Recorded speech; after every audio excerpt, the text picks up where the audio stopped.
اللهم إني أسألك حبك وحب من يحبك والعمل الذي يوليني حبك والله আপনার মহব্বতের আমি সওয়ালকারী ভিখারি আপনাকে আমি পেতে চাই আপনাকে পেতে চাই মানে আপনার খুশি আপনার সন্তুষ্টি পেতে চাই এটাই হলো জীবনের মূল মাকসাদ এখন এই মাকসাদ ঠিক রেখে আমি যদি চাকরি করি আমার চাকরিও আল্লাহকে পাওয়ার জন্য যতটুকু আমি না করলে নয় ততটুকু আমি আল্লাহকে পাওয়ার ক্ষেত্রে যদি এই চাকরি বাধা হয় এই চাকরির লাথি মারি আল্লাহকে পাওয়ার ক্ষেত্রে যদি এই ব্যবসা আমাকে বাধা হয় ওই ব্যবসাকে লাথি মারি আল্লাহকে পাওয়ার ক্ষেত্রে যদি ওই গাড়ি বাড়ি আমার বাধা হয় ওই গাড়ি বাড়িকে আমি লাথি মারি আর আল্লাহকে পাওয়ার জন্য যদি আমার ওই গাড়ি বাড়ি হয় সব কিছু আমি করতে রাজি আল্লাহকে পাওয়ার জন্য মুলকে দুনিয়া তন পরস্তারা হালাল এক বুজুর্গ বলেন মুলকে দুনিয়া তন পরস্তারা হালাল মান গোলামে মুলকে মাওলা বেজাওয়াল ও দুনিয়ার মানুষেরা আমি দুনিয়ার বাদশাহী আমি দুনিয়ার টাকা পয়সা আমি দুনিয়ার ভোগ বিলাস সব কিছু গ্রহণ করতে রাজি কি জন্য একমাত্র বেজাওয়াল আল্লাহ পাক অসীম ক্ষমতার চিরদিন বাকি থাকনেওয়ালা মালিকের সন্তুষ্টির জন্য যদি আমার এই সব ভোগ বিলাস হয় আমি সুন্দর পোশাক পরে কেন আমার শরীর স্বাস্থ্য ভালো থাকবে আমি আল্লাহর ইবাদত করব আমি সুন্দর খাবার খাই কেন আমার শরীর সুস্থ থাকলে আমি আরো বেশি আল্লাহকে সিজদা দিতে পারবো আমি আল্লাহর সন্তুষ্টির কাজগুলো করতে পারবো এই জন্য আমার খাওয়া এই জন্য আমার পড়া এই জন্য আমার চলা ওঠা বসা সব ওই আল্লাহকে পাওয়ার জন্য তাহলে এইগুলো সব আমার জন্য হালাল মুলকে দুনিয়া তন পরস্তারা হালাল দুনিয়ার ভোগ বিলাস পড়া খাওয়া পড়া সবকিছু আমার জন্য তখন হালাল হবে বুজুর্গ বলেন আমার জন্য তখন হালাল হবে যখন এই সবগুলো আমার মালিককে পাওয়া এবং সন্তুষ্টি করার জন্য হবে ঠিক কি না نحمده ونستعينه ونستغفره ونؤمن به ونتوكل عليه ونعوذ بالله من شرور أنفسنا ومن سيئات أعمالنا من يهده الله فلا مضل له ومن يضلله فلا هادي له ونشهد أن لا إله إلا الله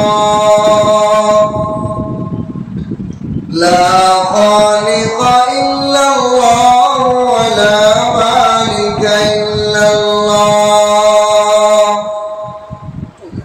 ونشهد أن سيدنا وسندنا وحبيبنا وطبيب قلوبنا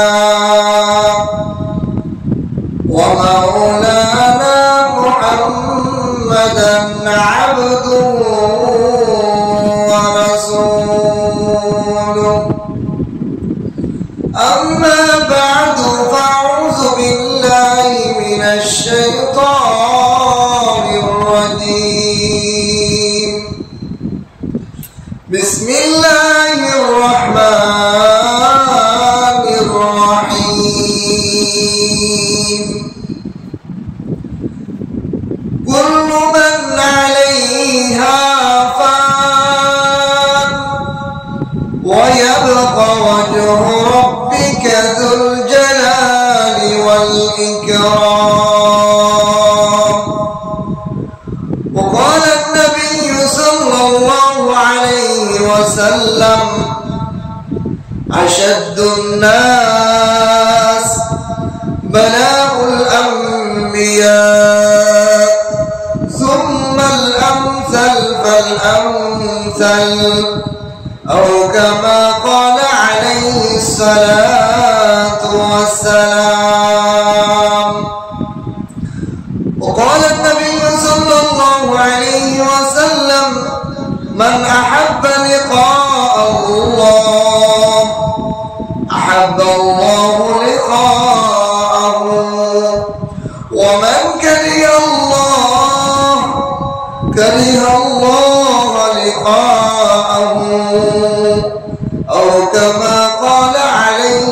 الصلاة والسلام. بارك الله لنا ولكم في القرآن العظيم ونفعنا وإياكم بالآيات والذكر الحكيم.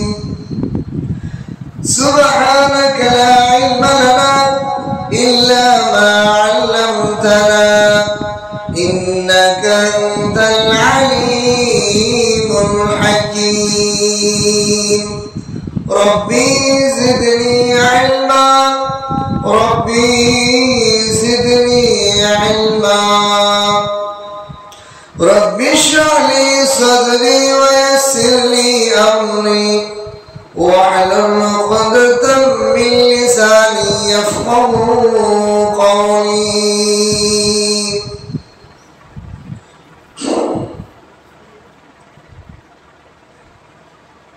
शराब मोहब्बत पिला दे खुदाया, शराब मोहब्बत पिला दे खुदाया, मोहब्बत की आतिश जला दे खुदाया। जलन तूने दी है मेरे दिल में यारा, जलन की दवा पिला दे खुदाया। जो तो मेरा तू सब मेरा, जो तो मेरा तू सब मेरा, पलक मेरा ज़मीं मेरी। अगर एक तो नहीं मेरा तो कोई शय नहीं मेरी। बलगल उला बिकमालिही कशफत दुजा बिजमालिही, हसनत जमीअ खिसाली सल्लू अलैहि वआली।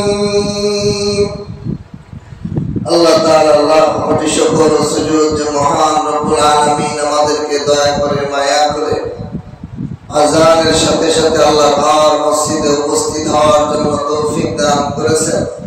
এজন্য কালিমাতু শুকর আদায় করি আলহামদুলিল্লাহ। খুতবা এবং দুরূদের পর কোরআনে কারীমের সূরাতুর রহমানের দুইখানা আয়াত আমি তেলাওয়াত করেছি।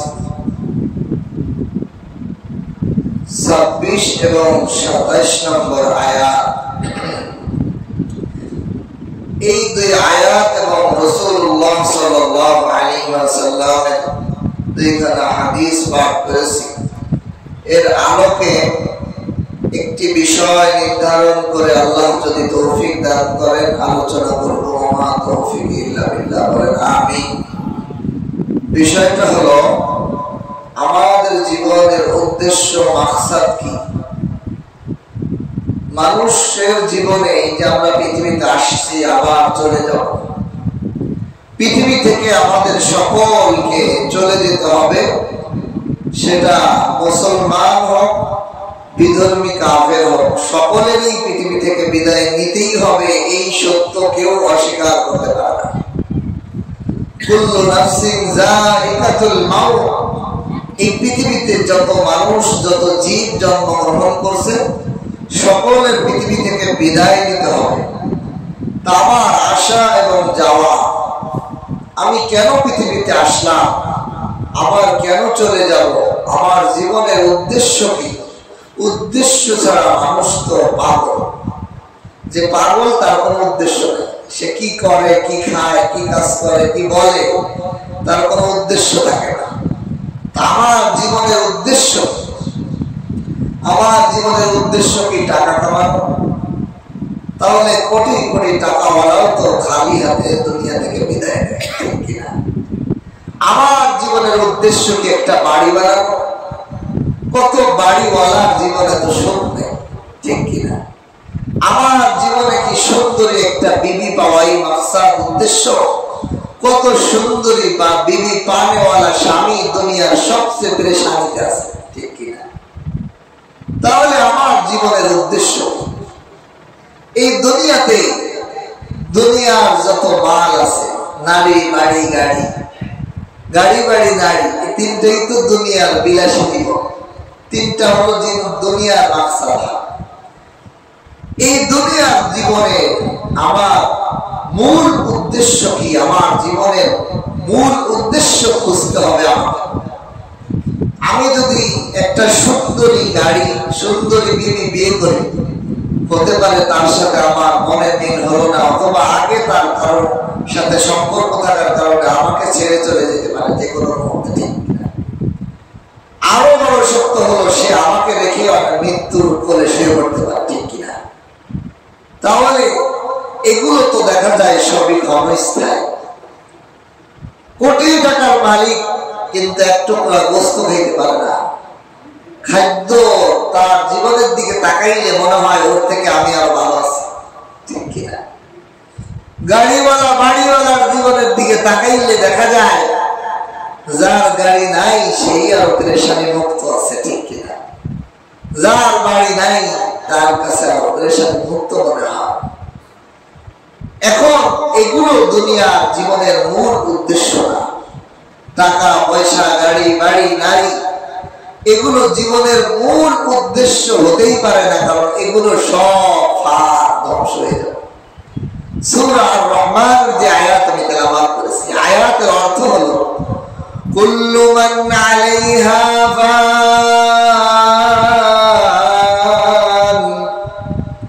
প্রতিটা বস্তুই ধ্বংস হয়ে যাবে, শেষ হয়ে যাবে। ويبقى وجه ربك ذو الجلال والإكرام। ويبقى শুধুই মাত্র বাকি থাকবে, একমাত্র বাকি থাকবে ওয়াজহু রব্বিকা, আমার প্রতিপালকের চেহারা, আমার প্রতিপালক যুল জালালি ওয়াল ইকরাম, যিনি মহাপরাক্রমশালী এবং ক্ষমতাধরওয়ালা, দাপটওয়ালা, তিনি একমাত্র জীবিত থাকবেন। আর সব কিছু ধ্বংস, ফানি এবং ধ্বংসশীল, সব ধ্বংসশীল একমাত্র আল্লাহ। কুল্লু মান আলাইহা ফান, এই বিশ্ব জগতের যত ভালোবাসা, যত সৌন্দর্য, যত টাকা, যত মোহ, যত ক্ষমতা, যত গাড়ি বাড়ি, সব ধ্বংসশীল। আর একমাত্র ধ্বংস হবে না আমার মাওলা আল্লাহ।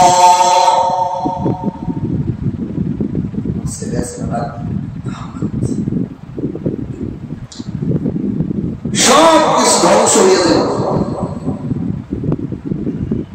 এই পৃথিবীর সব কিছু ধ্বংসশীল, একমাত্র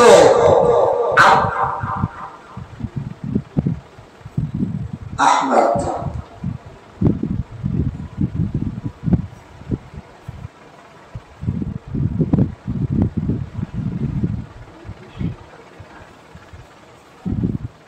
সবাই জিজ্ঞেস করছেন, আচ্ছা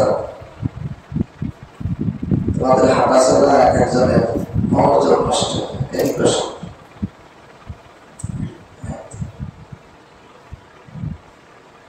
এই পৃথিবীর সব কিছু ধ্বংস হয়ে যাবে, সব কিছু ধ্বংসশীল, নিশ্চিত, অনিশ্চিত না। জীবন মরণ, পৃথিবীর গাড়ি বাড়ি, একজন একটা বাড়ি বানাইলো, কতদিন টিকবো? 100 বছর পর্যন্ত ইঞ্জিনিয়ার বলে এটা টিকবো, ঠিক কিনা? আরো 100 বছর যোগ করেন, 200 বছর, তারপরেও এটা ফিনিশড হয়ে যাবে। সুন্দরী নারী বিয়ে করছেন, বৃদ্ধ হয়ে, বুড়া হয়ে এমন হয়ে যাবো দেখে কেউ তাকাইব না, ঠিক কিনা? আমি যুবক, কত সুন্দর চেহারা, আপনি যুবক, কত সুন্দর চেহারা। এই চেহারা ক্ষণস্থায়ী, এই চেহারা একদিন বৃদ্ধ হয়ে যাবে, চামড়া গুলো গুছিয়ে যাবে, চোখের পাওয়ার থাকবে না, কানে শ্রবণ শক্তি থাকবে না, চোখের যে সৌন্দর্য ছিল সেই সৌন্দর্য থাকবে না, চোখের মধ্যে ছানি পড়ে সব ধ্বংসশীলের দিকে যাইব। এই দুনিয়ার যত মহব্বত ভালোবাসা সব ধ্বংসশীল। একমাত্র আমার মালিক আল্লাহর সাথে যার মহব্বত হবে, আল্লাহকে যে পাওয়ার চিন্তা করবে, আল্লাহকে যে পাবে, সে কোনোদিন ধ্বংস হবে না। আল্লাহর প্রেম ভালোবাসা কোনোদিন ধ্বংস হবে না, ঠিক কিনা? দুনিয়ার সব কিছু একে একে ধ্বংসের দিকে যাচ্ছে। আপনি একটা নতুন জামা ঈদের সময় আনাইছেন, আগামী ঈদ পর্যন্ত আর এই জামাটা নতুন না। বেশির বেশি 2 বছর, বেশির বেশি 3 বছর। আপনি যে জিনিসটা ফার্নিচার বানাইলেন সেটাও দেখা যাবে 100 বছর বা 50 বছর বা 20 বছর 10 বছর পরেও আর একজন এটাকে আর পছন্দ করে না, এর থেকে আপডেট জিনিসটা পছন্দ করে। দুনিয়ার সব কিছু নকল আর ধ্বংসশীল, ধ্বংসের দিকে যাইতেছে। এই জন্য নকল আর ধ্বংসের দিকে মহব্বত হলো, ধ্বংসের মহব্বতের দিকে আমি গেলাম। আমি যে জিনিস ধ্বংস হয়ে যাবে এই জিনিসটা মহব্বত করা মানে কি? নদীর পাশে বাড়ি যাদের, তাদের ঘর দুয়ার গাছপালা সেকেন্ডের মধ্যে ভেঙে যদি নদীর মধ্যে চলে যায়, এই জন্য এটার দাম থাকে না। নদীর পাড়ের জমির দাম কমে যায়, তাই ফিরে দিলেও মানুষ নিতে চায় না, তাই 2 দিন পরে ভেঙে দিই, ঠিক কিনা? ও দুনিয়ার মানুষ, আল্লাহ স্যাম্পল দিয়ে রাখছেন, স্যাম্পল। আমার আপনার বাড়ি, দেশের বাড়ি বিভিন্ন জায়গায় নদীর ভাঙন দেখেন, এলাকার নদীর পাশে বিশাল চর ভেঙে যাবে, দেখতেছেন, ভাঙতেছে। এই চরে যদি কেউ 1 টাকা না বিনা টাকায়ও দেয়, কেউ নিতে চাইল না। কেন? এইটুক বুঝ আমাদের সবার আছে, এ তো ভেঙে দিই। এই জমিন, এই ঘর, এই সব নদীতে ভাইকে সারখার দিয়ে দিব। এগুলোর 1 পয়সারও আমরা দাম দিয়ে কিনতে চাই না, এমনকি ফিরে দিলেও দিতে চাই না। আল্লাহ আল্লাহ বলেন, ও দুনিয়ার মানুষ, তাহলে তোমরা কোরআনের দিকে তাকায় দেখো। বাল তুসিরুনাল হায়াতাদ দুনিয়া, বাল তুসিরুনাল হায়াতাদ দুনিয়া ওয়াল আখিরাতু খায়রুন ওয়া আবকা। দুনিয়ার সব কিছু ধ্বংস হয়ে যাবে, সব ভাঙনের মুখে, সব ধ্বংসের মুখে, সব শেষ হওয়ার মুখে, ধ্বংস হয়ে নিঃশেষ হয়ে যাওয়ার মুখে হলো সবচেয়ে বড় ভাঙন হলো কিয়ামত। কিয়ামত এসে দুনিয়ার সব সৌন্দর্য ভাইকে তুলোধুনা করে দিবে। একমাত্র আখিরাত হলো উত্তম, আখিরাত হলো বাকি থাকবে, কোনোদিন ধ্বংস হবে না। এই জন্য কিতাবের মধ্যে বুজুর্গরা লিখেছেন, জগৎ হলো 3টা। জগৎ কয়টা? 3টা। একটা হলো সুখ, আর সুখ তার মধ্যে দুঃখের কোন লেশ মাত্র নেই, সেই জগতের নাম হলো জান্নাত। সুবহানাল্লাহ। আরেকটা জগৎ হলো দুঃখ আর যন্ত্রণা, হতাশা, পেরেশানি দিয়ে ভরপুর, যার কিনারায়, যার কাছে সুখের কোন ছোঁয়াই নেই, সেই জগতের নাম হলো জাহান্নাম। সেই জগতের নাম কি? জাহান্নাম। আরেকটা জগৎ আল্লাহ বানিয়েছেন ওই দুঃখ আর সুখের স্যাম্পল দিয়ে, সেটার নাম হলো দুনিয়া। এখানে পরিপূর্ণ সুখও পায় না, পরিপূর্ণ দুঃখও পায় না। মানুষ আক্রোশী। আমি আগে 6 মাস আগে একটা বয়ান করেছিলাম, আপনাদের মনে থাকলে বুঝবেন, আমার বোঝা করার জন্য বলতেছি। একটা শিশু বাচ্চা, সে মনে করে যে আমি এই শিশু থাকার কারণে বাপ মা আমার যাই তাই করে, যা হুকুম দেয় তাই বলতে হয়, আমার মনে হয় একটু বালক হইলে আমার একটু পাওয়ার বাড়ি। সে যখন বালক হয়, তার নতুন একটা পেরেশানি আসে, সে মনে করে আমি মনে হয় যুবক হইলে পেরেশানি মুক্ত হইব। এখন আমার বড়রা বিভিন্ন শাসন করে, আমি যখন শক্তিশালী যুবক হয়ে যাবো, আমাকে কেউ শাসন করতে পারবে না, এই টেনশন তার কাছে মনে হয়। যখন আবার যুবক হয়ে যায়, তখন নতুন পেরেশানি, নতুন টেনশন তার মাথায় কাজ করে। সেটা কি? সেটা হলো আমার বিয়ে করতে হবে, আমার কামাই রোজগার করতে হবে। আবার যখন বিয়ে করে ফেলে, কামাই রোজগারের লাইন হয়ে যায়, তখন ছেলে মেয়ে নেওয়া, বাচ্চা কাচ্চা পেরেশানি তার মধ্যে ঢোকে। এরপরে বাচ্চাকে বড় করার পেরেশানি করে, গাড়ি বাড়ি করার পেরেশানি ঢোকে। এইভাবে তার জীবনটা পেরেশানি থেকে কখনোই মুক্ত হয় না। সাময়িক সুখ মনে করে, সামনেরটা সামনেরটা সামনেরটা, যেই সামনে যায় সেই নতুন একটা প্রেশার। এই জন্য আল্লাহ তাআলা এই দুনিয়ার প্রতিটা জিনিসের সাথে এত ধ্বংসের শেষ, আগেরটা মনে হয় ভালো, কিন্তু আগেরটাই যে দেখবে তারপরেরটা মনে হয় ভালো, এটা আরো প্রেশার বেশি। এই জন্য ওই যে আমাদের দেশে একটা প্রবাদ দেখতে আছে, দিল্লি কা লাড্ডু আগার খায়েগা তবে পস্তায়েগা, আগার না খায়েগা তবে পস্তায়েগা। মানে দিল্লির লাড্ডু যে খাইছে সেও বিপদে পড়েছে, যে খাইলে সেও বিপদে পড়েছে। কি না কি সেটা, যারা বিবাহ করে নাই তারা মনে করে বিবাহের মধ্যে অনেক সুখ, যারা বিবাহ করে ফেলছে তারা অনেকে বলে যে বিবাহ না করলেই বাঁচে। ঠিক কিনা? এই দুনিয়ার প্রতিটা জিনিসের সাথে আল্লাহ তাআলা ধ্বংসের একটা সিস্টেম দিয়ে রেখেছেন। এই জন্য দুনিয়ার এই ধ্বংসশীল জিনিসের মহব্বত, এটা একটা ধোঁকার মধ্যে পড়া। জ্ঞানীকে যে এই সব কিছুকে ধ্বংস করে যিনি বাকি থাকবেন, যিনি এই জগৎ বাকি থাকবে, যে জগতে সুখ ছাড়া কিছু নয়, ওই জগতের জন্য আমল করা, ওই জগতের জন্য কাজ করা। এই জন্য আমার আপনার জীবনের মূল মাকসাদ হবে ওয়ায়াবকা ওয়াজহু রাব্বিকা যুল জালালি ওয়াল ইকরাম।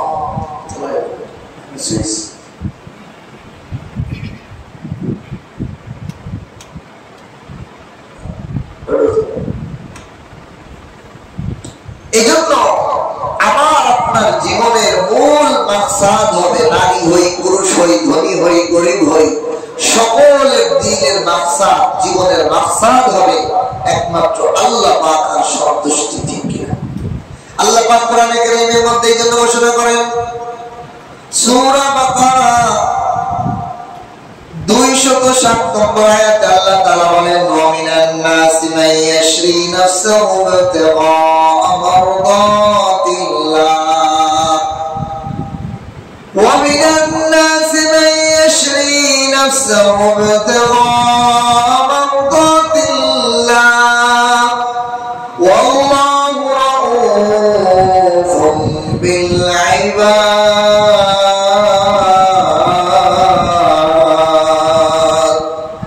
আল্লাহ তাআলা বলেন, মানুষের মধ্যে থেকে এমন কিছু মানুষ রয়েছে, মাইয়াশরি নাফসাহু বিতিগা মারদাতিল্লাহ, যাদের অন্তরের একমাত্র বাসনা, জীবনের একমাত্র মাকসাদ হলো আল্লাহ পাকের সন্তুষ্টি অর্জন।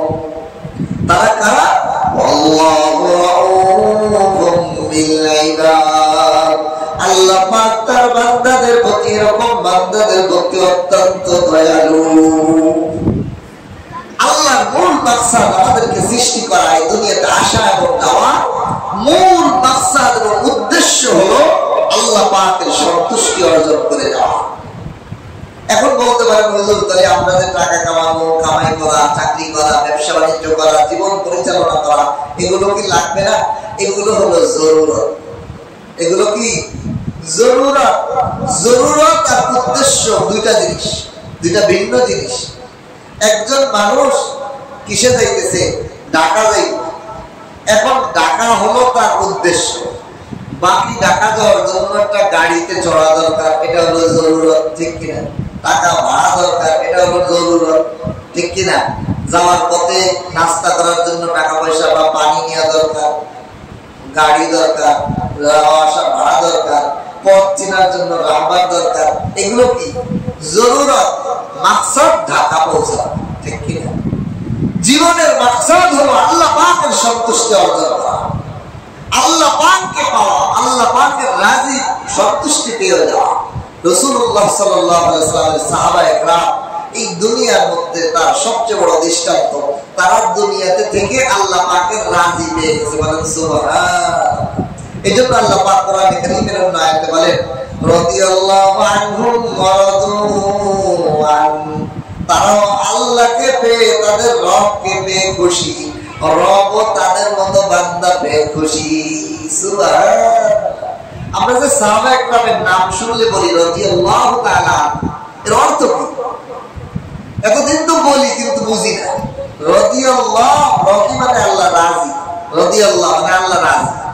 আনহু তার প্রতি। বলেন সুবহানাল্লাহ। তাদের নাম বললেই আমরা এই কথা স্বীকার করি। এই সাহাবীর নামের সাথে সাথে আমরা বলি, বাংলায় যদি বলি হযরত আলী রাদিয়াল্লাহু তাআলা আনহু, এর মানে হলো আমরা বলি আলী যার উপর আল্লাহ রাজি। সুবহানাল্লাহ। যদি বলি ওমর ফারুক রাদিয়াল্লাহু তাআলা আনহু, পরে ওমরের নাম নেওয়ার সাথে সাথে আমরা এই কথা স্বীকৃতি দেই, পৃথিবীর সব মানুষ এই কথা স্বীকৃতি দেই যে ওমর অমুক ব্যক্তি যার প্রতি আল্লাহ রাজি। সুবহানাল্লাহ। এইটাই হলো জীবনের মাকসাদ, যে আমার আপনার প্রতি আল্লাহ পাক রাজি হয়ে যায়, আল্লাহ পাক যেন আমার প্রতি রাজি হয়ে যায়। আল্লাহ পাকের রাজি, এটার জন্য আল্লাহর কাছে আল্লাহকে চাওয়া, আল্লাহকে বলা, আল্লাহ আমাকে আপনার রাজি মতো জীবন পরিচালনা করার তৌফিক দেন। আপনার মহব্বত, আপনার ইশক, আপনার মহব্বত আমার দিলে ঢেলে দেন। আল্লাহুম্মা ইন্নী আসআলুকা হুব্বাক ওয়া হুব্বা মান ইউহিব্বুক ওয়াল আমালুল্লাযী ইউওয়াল্লিনি হুব্বাক। ওয়া আল্লাহ, আপনার মহব্বতের আমি সওয়ালকারী ভিখারি, আপনাকে আমি পেতে চাই। আপনাকে পেতে চাই মানে আপনার খুশি, আপনার সন্তুষ্টি পেতে চাই। এটাই হলো জীবনের মূল মাকসাদ। এখন এই মাকসাদ ঠিক রেখে আমি যদি চাকরি করি, আমার চাকরিও আল্লাহকে পাওয়ার জন্য, যতটুক আমি না করলে নয় ততটুক আমি আল্লাহকে পাওয়ার ক্ষেত্রে যদি এই চাকরি বাধা হয়, এই চাকরির লাথি মারি। আল্লাহকে পাওয়ার ক্ষেত্রে যদি ব্যবসা আমাকে বাধা হয়, ওই ব্যবসাকে লাথি মারি। আল্লাহকে পাওয়ার ক্ষেত্রে যদি ওই গাড়ি বাড়ি আমার বাধা হয়, ওই গাড়ি বাড়িকে আমি লাথি মারি। আর আল্লাহকে পাওয়ার জন্য যদি আমার ওই গাড়ি বাড়ি হয়, সব কিছু আমি করতে রাজি আল্লাহকে পাওয়ার জন্য। মুলকে দুনিয়া তন পরস্তা হালাল। এক বুজুর্গ বলেন, মুলকে দুনিয়া তন পরস্তা হালাল, মান গোলামে মুলকে মাওলা বেজাওয়াল। ও দুনিয়ার মানুষেরা, আমি দুনিয়ার বাদশাহী, আমি দুনিয়ার টাকা পয়সা, আমি দুনিয়ার ভোগ বিলাস সব কিছু গ্রহণ করতে রাজি। কি জন্য? একমাত্র বেজাওয়াল আল্লাহ পাক অসীম ক্ষমতার চিরদিন বাকি থাকনেওয়ালা মালিকের সন্তুষ্টির জন্য যদি আমার এই সব ভোগ বিলাস হয়। আমি সুন্দর পোশাক পরি কেন? আমার শরীর স্বাস্থ্য ভালো থাকবে, আমি আল্লাহর ইবাদত করব। আমি সুন্দর খাবার খাই কেন? আমার শরীর সুস্থ থাকলে আমি আরো বেশি আল্লাহকে সিজদা দিতে পারবো, আমি আল্লাহর সন্তুষ্টির কাজগুলো করতে পারবো। এই জন্য আমার খাওয়া, এই জন্য আমার পড়া, এই জন্য আমার চলা ওঠা বসা সব ওই আল্লাহকে পাওয়ার জন্য। তাহলে এইগুলো সব আমার জন্য হালাল। মুলকে দুনিয়া তন পরস্তা হালাল। দুনিয়ার ভোগ বিলাস পড়া, খাওয়া পড়া সবকিছু আমার জন্য তখন হালাল হবে। বুজুর্গ বলেন, আমার জন্য তখন হালাল হবে যখন এই সবগুলো আমার মালিককে পাওয়া এবং সন্তুষ্টি করার জন্য হবে। ঠিক কিনা? এই জন্য আমার জীবনের মাকসাদ এটা ঠিক করতে হবে, আমি কি করতেছি সকাল থেকে সন্ধ্যা পর্যন্ত মালিকের সন্তুষ্টির জন্য আমি কোন কাজটা করেছি, কোন কাজটা আমি করেছি। এই জন্য দুনিয়ার বুকে যতক্ষণ পর্যন্ত প্রত্যেকটা মানুষের দিলের মধ্যে থাকবে আমার মালিককে সন্তুষ্ট করা, আমার মালিক আমাকে দেখতেছে, আমার মালিক আমাকে শুনতেছে, আমার মালিক এমন ক্ষমতাধর যে ক্ষমতায় আমাকে যিনি বিচার করবেন তিনি সব জানেন, তার কাছে কিছু গোপন করা যায় না। বিকেল বেলা আমার বিচার হবে, আমি সারাদিন কি করছি এই বিচারটা আমার হবে। কে বিচার করবে? যে আমাকে সারাদিন দেখছে সিসি ক্যামেরায়, যে আমাকে শুনছে সারাদিন সিসি ক্যামেরার আওয়াজ দিয়ে, সে আমাকে দেখছে শুনছে, সব আমার অন্তরের খবর জানেন। বলেন এমন বিচারকের কাছে আমার কোন জিনিস গোপন করার সুযোগ আছে? আছে? কোন জিনিস গোপন করার সুযোগ নেই। এই জন্য আল্লাহ বলেন, আইনামা তাকুনু ওয়া হুয়া মাআকুম, আইনামা তাকুনু ওয়া হুয়া মাআকুম, আইনামা তাকুনু ইদরিকুমুল মাউত ওয়া হুয়া মাআকুম আইনামা কুনতুম ওয়াল্লাহু বাসীরুম বিল ইবাদ। আল্লাহ কোরআনে কারীমের মধ্যে বলেন, বান্দা তুমি যেখানেই হও না কেন, যেখানেই থাকো না কেন, সর্ব জায়গা আমার আমার দৃষ্টি, আমার শ্রবণ শক্তি সব পৌঁছে যায়। কোনো কিছু আল্লাহ থেকে গোপন করা হয়। এই জন্য প্রতিটা কাজের মধ্যে আমার মালিকের সন্তুষ্ট যখন আমার দিকে এসে যাবে, তখন আল্লাহকে পাওয়া সহজ। হযরত ওমর ফারুক রাদিয়াল্লাহু তাআলা আনহু একদিন মরুর বুকে ঘুরতে বেরিয়েছে ছদ্মবেশে। স্বাভাবিক, উনি তো স্বাভাবিকভাবেই চলাফেরা করতেন, স্বাভাবিকভাবে উনি উঠা বসা করতেন, স্বাভাবিকভাবে উনি চলাফেরা করতেন। এই চলাফেরার মধ্যে একদিন উনি মরুভূমির মধ্যে চলতে চলতে একা একা জীর্ণ শীর্ণ পোশাকে হঠাৎ এক রাখাল, মেষপালের রাখাল মেষ পালন করা অবস্থায় দেখছে। দেখে মনে করছে যাই, এখানে একটু দুধ পাইলে পিপাসা নিবারণ এবং ক্ষুধা নিবারণ হবে। আল্লাহ পাক পৃথিবীর বুকে দুইটা খাদ্য এমন রাখছেন যেই খাবারগুলো ক্ষুধা নিবারণ করেন, এবং এই পৃথিবীর বুকে দুটোটা মানুষের ভিটামিন গ্যাজা যেটা শক্তি উৎপাদন করে, এই জিনিসটা ওই দুইটা খাবারের মধ্যে আছে। একই এই পৃথিবীর বুকে দুইটা খাবার, এমন দুইটা পানীয় জিনিস আল্লাহ রাখছেন, দিচ্ছেন আমাদেরকে। এই দুটোটা জিনিস খাইলে, যে কোনো একটা জিনিস মানুষ খাইলে আর কোনো খাবার খাওয়া লাগবে না, এই দুটোটাই তাকে জীবিত রাখবে। বলেন সুবহান। আর একটা হলো দুধ, যেটা জান্নাতে তৈরি হয়, দুনিয়ার কোনো কারখানায় তৈরি হয় না। বাকি আমাদের জান্নাতের দুধ দুনিয়ার মানুষেরা এটা চালাকি করে মধ্যে ভেজাল হয়, কিন্তু এটা যখন তৈরি হয় না, গাভীর দুধ থেকে বের হয়ে আসে, এটা ডাইরেক্ট আল্লাহ তাআলা জান্নাত থেকে তৈরি করে পাঠান। বলেন সুবহান। কেউ যদি সারা জীবন অন্য কোনো খাবার না খায়, পানিও খায় না, কোনো খাবারও গ্রহণ করে না, শুধু দুধ খায়, সে বেঁচে থাকবে কিনা? কি বলে? তার প্রমাণ তো শিশু বাচ্চা 3-4 বছর পর্যন্ত, 2.5 বছর 2.5 বছর পর্যন্ত মায়ের দুধই তো শুধু খায়, ঠিক কিনা? এটা এমন এক পানীয় যেটা পানির পিপাসা নিবারণ করে, আবার শরীরে শক্তি উৎপাদন করে। 2 নম্বর হলো আবে জমজমের পানি, জমজম কূপের পানি। এই পানির মধ্যে আল্লাহ তাআলা এই দুধের মতো পিপাসা নিবারণ এবং ক্ষুধা নিবারণের শক্তি দিয়ে দিয়েছে। বলেন সুবহান। এই জন্য আবে জমজমের পানি পেট ভরে খাবেন, আর দুনিয়ার কিছু খাবেন না, তবুও আপনি বেঁচে থাকবেন। এটা আমার কথা না, রাসূলুল্লাহ সাল্লাল্লাহু আলাইহি ওয়াসাল্লাম। এই জন্য এই দুইটা জিনিস। এখন হযরত ওমর ফারুক রাদিয়াল্লাহু তাআলা আনহু রাখালের কাছে গেলেন। এক তো উনি খলিফাতুল মুসলিমিন, বাদশা, খলিফা মুসলিম জাহানের খলিফা। একদিক থেকে পিপাসিত, 2 নম্বর হলো জনগণের অবস্থা উনি জাস্টিফাই করতে চান।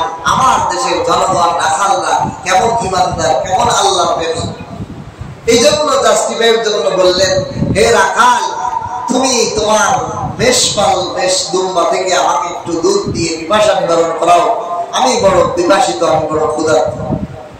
রাখাল বলে, জনাব রাখাল তোমার ছেলে না, খলিফাতুল মুসলিমিন ওমরকে আর তো দেখে না। আমাদের যুগের মতো তো আর ইন্টারনেট, টিভি, বিভিন্ন পোস্টারের মধ্যে, ব্যানারের মধ্যে কে রাষ্ট্রের এমপি, কে মন্ত্রী, কে প্রধানমন্ত্রী সবাই চেনে জনগণ, ঠিক কিনা? ওই সময় তো এরকম চিন্তা না জনগণ। প্রধানমন্ত্রীর ছবি তো জেনে সেনে পাওয়া যেত। এই জন্য ওমরকে তো সবাই জনগণ চেনে না। কারণ মেষ পালক রাখাল বলে, জনাব আমি তো আপনাকে দুম্বার দুধ দিতে রাজি ছিলাম, দিতে পারতাম, কিন্তু এই দুম্বার মালিক তো আমি না, এটা তো আমি আর একজন মালিক থেকে আমানত প্রাপ্ত, আমার কাছে এটা আমানত দেওয়া হয়েছে। এই আমানতের খেয়ানত আমি করতে পারবো না, আমাকে তো মালিক অনুমতি দেয়নি কাউকে মুসাফিরকে এই দুধ দেওয়া। বলেন সুবহান।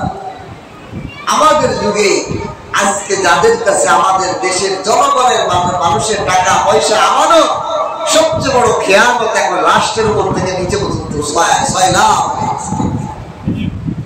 হযরত ওমর ফারুক বললেন, এদের আর একটু জাস্টিফাই করা দরকার।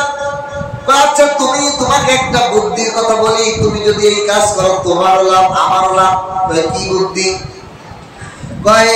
তুমি আমাকে আমার কাছে একটা মেষ, গাভীর দুধওয়ালা একটা বকরি, একটা মেষ আমার কাছে বিক্রি করে দাও, আমি এটা দোয়ায় দুধ পান করতে পারবো, আর তুমি এর বিনিময়ে টাকা পাবে।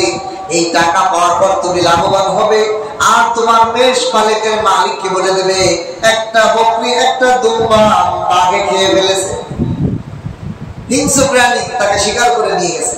তো মালিক বুঝে যাবে তোমারও লাভ হইলো আমারও লাভ হইলো। এই কথা বলতে দেরি ওই মেষের রাখাল বলতেছে ইয়া হাযা ইয়া হাযা ফাআইনা আল্লাহ, হে জনাব তাহলে আল্লাহ কই? কি কথা বলতেছে? ইয়া হাযা, হে জনাব ফাআইনা আল্লাহ, আল্লাহ কোথায়? তাহলে আমি আর তুমি যে এই কাজ করব, আমার আল্লাহ কি দেখে না? তোমার আল্লাহ কি দেখবে না? আমি মালিককে এই কথা বলে ধোঁকা দিতে পারি, আমি মালিককে এই কথা বলে তাকে বুঝ দিয়ে দিতে পারি, কিন্তু কাল কিয়ামতের ময়দানে ওই আল্লাহ যিনি দেখেন শোনেন সবকিছু আমাদের দেখতেছেন বুঝতেছেন, আমাদের অন্তরের জল্পনা কল্পনা সব যিনি জানেন আগের থেকেই, সেই মালিককে কেমনে ফাঁকি দিবেন? কাল কিয়ামতের ময়দানে কেমনে ফাঁকি দিবেন? وهو معكم أينما كنتم والله بصير بالعباد। এজন্য বান্দা যখন আল্লাহর মাকসাদ হবে আল্লাহর সামনে দাঁড়ানো, আল্লাহকে পাওয়া, আল্লাহকে সন্তুষ্টি করা, সে আল্লাহর অসন্তুষ্টির কোন কাজ তার দ্বারা হওয়া সম্ভব না। এজন্য এই কথা শোনার সাথে সাথে ওমর ফারুক রাদিয়াল্লাহু বললেন, হে রাখাল তোমাকে জাযাকাল্লাহ, ধন্যবাদ, তোমার মতো রাখাল আমার এই রাষ্ট্রে থাকার কারণে আল্লাহ তাআলা এই রাষ্ট্রের মধ্যে আল্লাহ তাআলা রহমত নাযিল করবে, তোমার কারণে আসমানে আযাব আসবে না জমিনে, তোমার মতো রাখাল আমানতদার যতক্ষণ থাকবে আমি নিশ্চিন্তে বাচ্চা ঘুমাই যাব, আমার কোনো টেনশন হবে না, কারণ আমার দেশের একজন রাখালও আমানতদার। সুবহানাল্লাহ। আল্লাহর সন্তুষ্টির জন্য তাদের প্রতিটা কাজ ছিল আল্লাহর সন্তুষ্টির জন্য, আল্লাহর সন্তুষ্টির জন্য, দুনিয়ার কোন দোষ, দুনিয়ার কোন মানুষের জন্য না, দুনিয়ার মানুষের কোন চাহাতের জন্য না, সব মাকসাদ ছিল আল্লাহকে সন্তুষ্ট করা। এই জন্য কবি বলেন, জু তো মেরা তো সব মেরি, পলক মেরা জমি মেরি, अगर एक तू नहीं मेरा, अगर एक तू नहीं मेरा तो कोई शई नहीं मेरी। ও দুনিয়ার মানুষ, আমি একটা বাড়ির জন্য মেহনত করলাম, বাড়ির মাকসাদে কাজ করলাম, কিন্তু এই বাড়িটা আমার হতেও পারে, টাকা হইতেও পারে, না হইতে পারে, হওয়ার পর আরেকজন জমির মালিক এসে দাবি করলো জোর জবরদস্তি আমার মালিক বাড়িটা ছিনিয়ে নিতে পারে কিনা। অনেক সময় সুন্দর করে বাড়ি করছে, জমি করে বাড়ি, জমি কিনে বাড়ি করছে, কিন্তু কিছুদিন পর দেখা গেল ওই জমিনের মালিক আদালতের মাধ্যমে ফয়সালা হয়েছে আরেকজনের জন্য জমি ভেঙে গেল, বাড়ি ভেঙে গেল। ঠিক কিনা? এই দুনিয়ার সব অবস্থায় একমাত্র আল্লাহ তাআলা হলো বাকি, আল্লাহ তাআলা চিরজীবী, আল্লাহ তাআলা হাইয়ুল কাইয়ুম, চিরজীব চিরস্থায়ী। এজন্য তাকে ভালোবাসতে হবে, তাকে অর্জন করতে হবে, যে তাকে অর্জন করবে সব তার হবে। সুবহানাল্লাহ।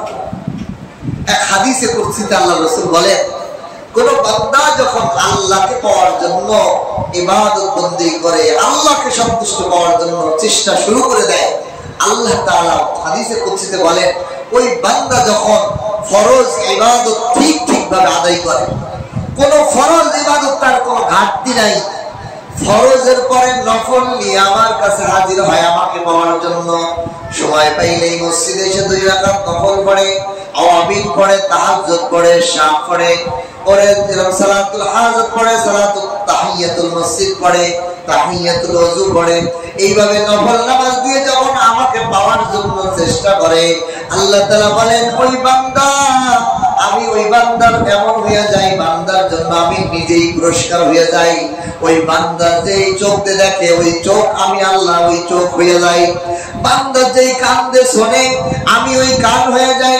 বান্দা যেই মুখ দিয়ে বলে, ওই মুখ আমি হয়ে যাই। আমার বান্দা যা চায় আমি তাই দিয়ে দেই। আমার বান্দা যেই জিনিস থেকে আশ্রয় চায় আমি ওই জিনিস থেকে আশ্রয় দিয়ে দেই। সুবহানাল্লাহ। বাদশা হারুন আর রশিদের একজন কালা দাসী ছিল, খালেসা নাম। এই খালেসাকে বাদশা খুব ভালোবাসত। কেন ভালোবাসত? এর কারণ ছিল বাদশার জন্য এই কাদি খালেসা বাদীটা পাগল পাড়া ছিল। সে সর্বক্ষণিক এই বাদশার সন্তুষ্টি, রাজি খুশি তাই চাই। এই জন্য সমস্ত বাদীরা হিংসা করত যে বাদশা আমরা সুন্দর সুন্দরী বাদী থাকতে শুধুমাত্র এই কালা বাদীটার প্রতি ভক্ত কেন, এর পিছে কেন পড়ে থাকে, এরে কেন ভালোবাসে, এরে কেন কাছে থাকে। বাদশা এই জিনিসটা বাদশা হারুন আর রশিদ বুঝতে পারছে। বুঝছি বাইরে তাদেরকে এটা বোঝানোর জন্য একটা পরীক্ষা আছে। কি পরীক্ষা? আমার যত দাস দাসীরা আসো, তোমাদেরকে আজকে একটা ঘটনা দিলাম। তোমরা আমার রাজ দরবারে যেই সামানাকে ধরবে, যেই মাল, যেই ধন সম্পদ, যেই ফার্নিচার, যেই বাড়ি গাড়ি, যে সমস্ত দামি পদার্থ আছে, যেটাকে তোমরা ধরবে ওইটাকেই তোমাদেরকে দান করবে। এই ঘোষণার পর সমস্ত বাদীরা বা দাস দাসীরা সবাই, কেউ টাকার সিন্ধুকে হাত লাগাইছে, কেউ গাড়ি, কেউ বাড়ি, কেউ প্রাসাদ, বিভিন্ন দামি স্বর্ণের স্তূপ, স্বর্ণের পেয়ালা, কেউ অলঙ্কার, কেউ ঝাড়বাতি, কেউ দামি দামি পদার্থের উপর হাত লাগাইছে যে আমি এটা নিতে চাই। কিন্তু বাদশার যে খালেসা বাদী আছে, খালেসা নামের বাদী, ওই বাদীটা কিছুর সাথে হাতটা লাগাইয়া বাদশার চেয়ারে, বাদশার গাড়ির মধ্যে হাত দিয়ে দাঁড়াই রয়েছে। বাদশা জিগায়, ও খালেসা, সবাই সব ধরনের দামি দামি মালকে হাত লাগাইল, তুমি এখানে কেন দাঁড়িয়ে রইলে? তুমি একটা জিনিস ধরলে না কেন? তুমি যে জিনিস ধরতে ওই জিনিসটা তুমি পেয়ে দিতে।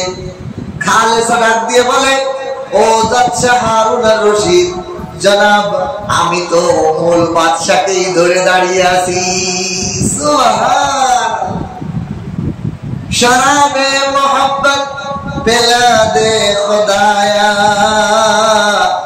मोहब्बत की आतिश जला दे खुदाया। तेरे इश्क मोहब्बत में, तेरे इश्क मोहब्बत में डुबा कर मोहब्बत नहीं रोकी दिल से जुदा कर। ও বাদশা হারুন আর রশিদ, আমার দিলে তো আপনার মহব্বত, আমার কোন স্বর্ণের মহব্বত নেই, কোন মণিমুক্তার মহব্বত নেই, কোন দামি আসবাবের মহব্বত নেই। আমি তো স্বয়ং বাদশাকে পেতে চাই। আমার দিলের মধ্যে আর কোন জিনিস নাই, সব জিনিস থেকে খালি করে রাখছি, শুধু আপনার সন্তুষ্ট আর আপনাকেই পেতে চাই। এই জন্য আপনাকেই ধরে দাঁড়িয়ে আছি, আর কিছুই আমার দরকার নাই। ফালাহুল মাওলা ওয়ালাহুল কুল, যে মালিককে পাইলো সে সারা জগৎ পাইলো। আমি যদি বাদশা হারুন আর রশিদকে পেয়ে যাই, পুরো রাজত্বই তো আমার। সুবহানাল্লাহ। বাদশা হারুন আর রশিদের মালিক যদি আমি হয়ে যাই, তাহলে ওরা তো একটা সামানা নিল, একটা অলঙ্কার নিল, একটা হারি মণিমুক্তার আসবাব নিল, আর আমি তো এই মণিমুক্তার রাজা বাদশা হারুন আর রশিদের মালিক হয়ে গেলাম। কে জিতলো? যে মূল মালিককে নিল সেই তো জিতলো। এই জন্য এই দুনিয়াতে সবচেয়ে বড় জ্ঞানী হলো যে আল্লাহকে পাওয়ার মেহনত করে, আল্লাহকে পাওয়ার জন্য মেহনত করে, আল্লাহকে পাওয়ার জন্য সর্বক্ষণ ইচ্ছে চেষ্টা করে। এই বাদশা হারুন আর রশিদের একটা ঘটনা শোনায়। ওনার যুগে আর একজন মাজজুব পাগল, জ্ঞানী আলেম পাগল বেশি ঘুরে বেড়াইতো জমিনের মধ্যে, নাম ছিল বাহলুল পাগল। বাহলুল পাগল মানে সে সর্বক্ষণিক ভাবে মিষ্টি, তার চেহারার মধ্যে নূর চমকাইতো, হাস্য উজ্জ্বল ছিল। সে বাহলুল পাগলের মতো ঘুরে বেড়াইতো। এই জন্য কোলাহলে সে জীবন মানে দুনিয়াবী জিনিস থেকে সে নিজেকে বিভক্ত রাখত। এই জন্য তাকে বাহলুল পাগল বলা।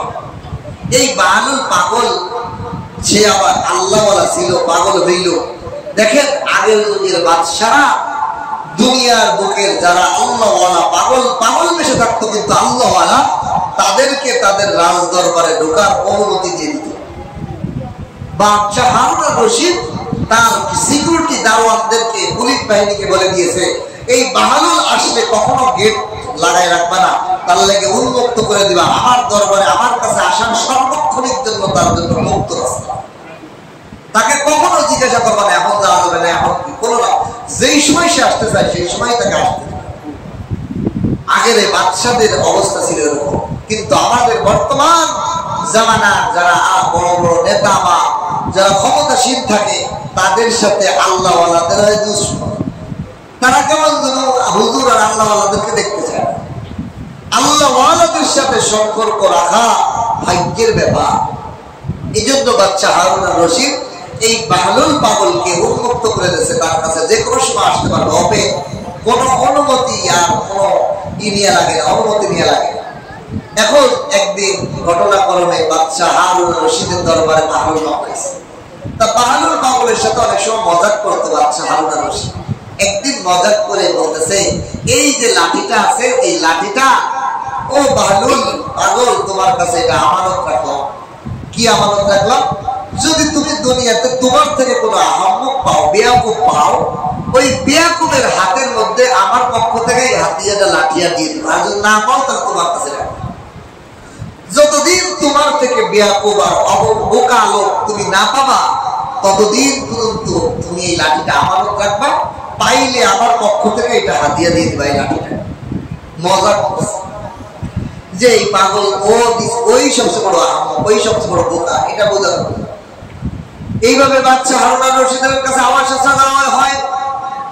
এভাবে অনেক বছর পার হওয়ার পর যখন বাচ্চা হারুন আর রশিদ অসুস্থ হয়ে পড়ছে, অসুস্থ হয়ে পড়ার পর আর বিছানা থেকে উঠতে পারে না, এমন এক পর্যায়ে রোগে আক্রান্ত হয়ে গেছে যে এই রোগেই মনে হয় তার জীবনের শেষ, আয়ুটা নিঃশ্বাসটা শেষ হয়ে যাবে, তার জীবনের প্রদীপটা নিভে যাবে, সে মৃত্যুর কোলে ভিড়ে পড়বে, এমন অসুস্থ হয়ে পড়ছে। এই অসুস্থ অবস্থায় বাহলুল পাগলের কাছেও সংবাদ আসলো যে বাচ্চা হারুন আর রশিদ মৃত্যু সন্তান। বাচ্চা হারুন আর রশিদের দরবার তো গেছে, যাওয়ার পর বাচ্চাকে বলে, বাচ্চা কি অবস্থা? বাচ্চা হারুন আর রশিদ বলে, ও বাহলুল পাগল, আমার তো জীবনের প্রদীপ নিব, কখন যেন ঠাস করে নিভে যায় জানি না, সফর অনেক লম্বা, সফরে রওনা হয়ে যাব।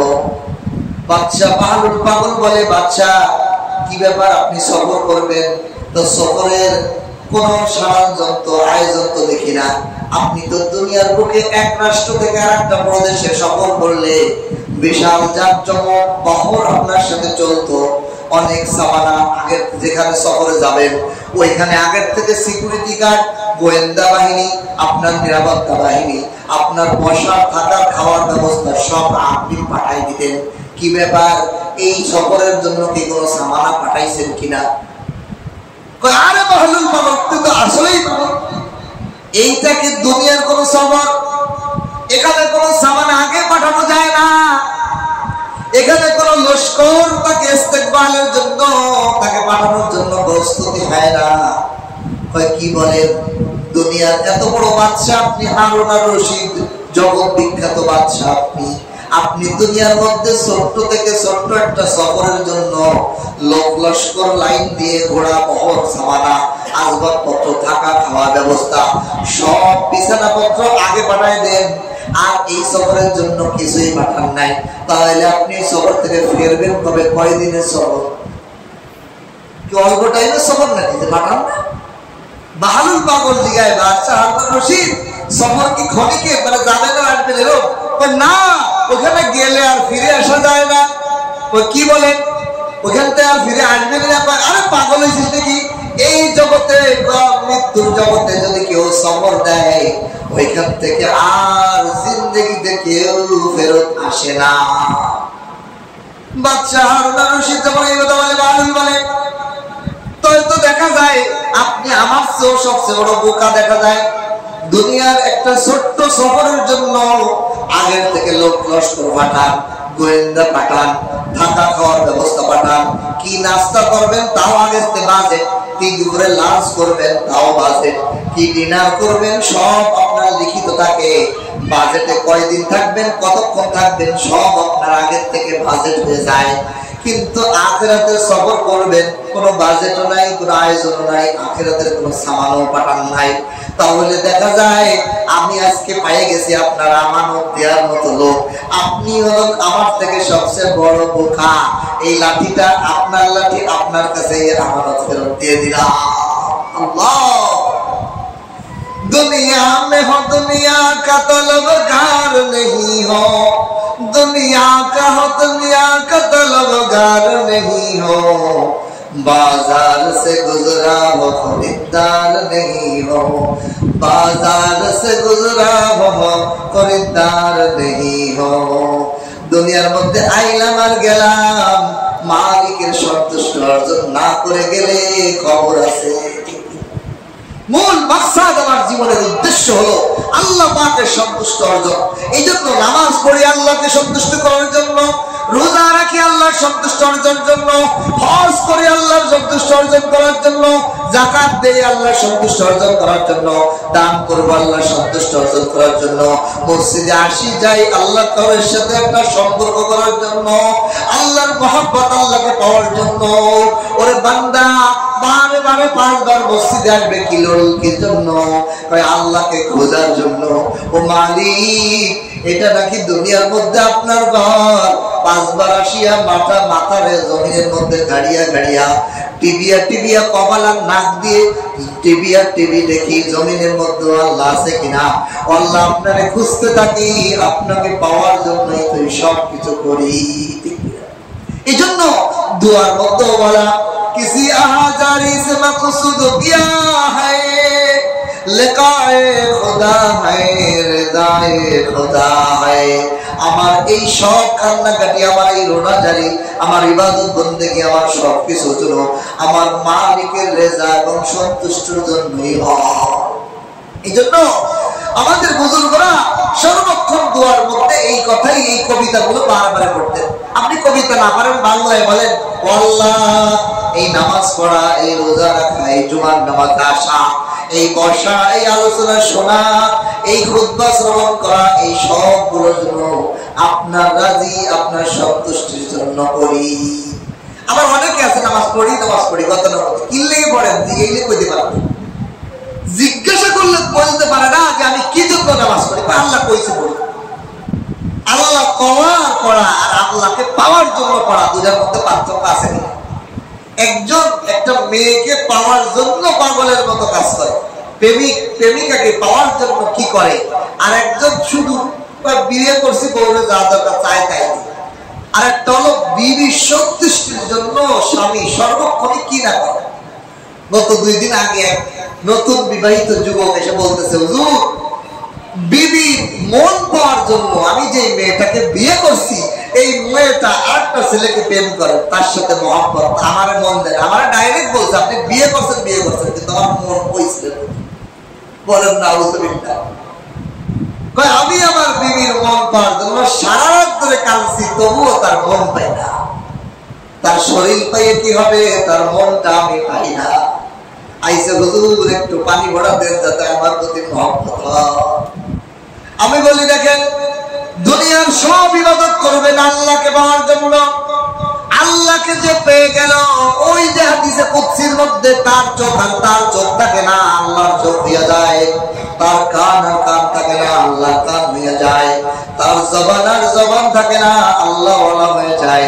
গত সপ্তাহে বলেছিলাম, যারা আল্লাহর মহব্বতে হজ করে আর হজ মাবরুর পায়, নসিব হয়ে যায়, মাকবুল হজ আর কবুল হয়ে যায়, সে আর এই দুনিয়ার এমন সাধারণ মানুষ থাকে না। 40 দিন পর্যন্ত আল্লাহর রাসূল বলেন সে যেন কাউকে বদদুয়া না করে। সে এমন হয়ে যায়, তার জবান আল্লাহর জবান হয়ে যায়। সে মুখতে যদি কাউকে খারাপ বলে, সে খারাপ হয়ে যায়। সে যদি মুখতে বলে তুই ধ্বংস হ, সে সঙ্গে সঙ্গে ধ্বংস হয়ে যাইব। এমন মুখ হয়ে যায় একজন হাজী সাহেবের কবুল, কিন্তু হাজী সাহেবের মুখ আল্লাহ ওয়ালা হয়ে গেলে এরকম হয়ে যায়। এই জন্য মূল মাকসাদ হলো আল্লাহকে পাওয়া, আল্লাহর সন্তুষ্টি অর্জন করা। এই জন্য আজকে থেকে আমার জীবনের মাকসাদ আমি ঠিক রাখবো। আমার মাকসাদ হলো আল্লাহর সন্তুষ্টি। মাকসাদ কি? আল্লাহ সন্তুষ্ট। আমার ইবাদত, বন্দেগী, সংসার, জীবন, ব্যবসা, বাণিজ্য, চাকরি বাকরি, সর্ব কাজ যেন আল্লাহ সন্তুষ্ট হয়। এই জন্য টাকা হইলে আল্লাহ সন্তুষ্ট যদি যার দিলে হবে যে আমার মাকসাদ হলো আল্লাহ সন্তুষ্টি। সে টাকা হইলে কি বসে থাকবো, না আল্লাহর ঘরের দিক দৌড়ে যাবো? কি বলে?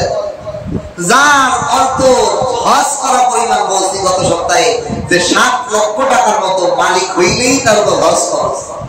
বলেন আল্লাহ সন্তুষ্ট চায়, আল্লাহর ঘরের দিকে যাওয়ার ক্ষমতাও তার কাছে আছে, যাওয়া আসার খরচ আছে, পরিবারের খরচও তার কাছে আছে, কিন্তু সে যায় না। সে কি আল্লাহ সন্তুষ্ট চায়? আল্লাহ সন্তুষ্ট যে চাইবে তার টাকা হইতে দেরি, হজে যাইতে দেরি করবে না, ঠিক কিনা? এই জন্য আমাদের সমাজে আলহামদুলিল্লাহ এখন বলছিলাম ধনী ধনী হয়, অনেক মানুষের উপর হজ ফরজ হয়ে রয়েছে, কিন্তু জানেও না যে আমার উপর হজ ফরজ, জানেও না আমার উপর হজ ফরজ। অথচ আল্লাহ রাসূল বলছেন যে হজ না করে মরবে সে ইহুদিও বলল না, খ্রিস্টানের বলল, আমি তার ব্যাপারে জিম্মাদার নাই, সে আমার উম্মতের গণ্ডির মধ্যে নাই। বলেন নাউজুবিল্লাহ। এই জন্য আল্লাহর সন্তুষ্ট যদি মাকসাদ আমার জীবনের হয়, তাহলে হজ যার পর ফরজ সে দেরি করা উচিত নয়। দ্রুত আল্লাহর হজ, আল্লাহর ঘরের দিকে ধাবিত হওয়া। আল্লাহকে পেয়ে গেলে আপনার দরিদ্রতা জিন্দেগিতে আসবে না। আপনি যদি মনে করেন যে 7 লক্ষ টাকা ভাঙিয়ে আমি হজ করে আসলে আমি ফিনিশ করে দিব, আরে আপনারা কে কইছে? আল্লাহ এবং রাসূল ওয়াদা করছেন যে হজ করবে, হাজী হইবে, তার জিন্দেগিতে দরিদ্রতা তার জীবনে আসবে না। বলেন সুবহান।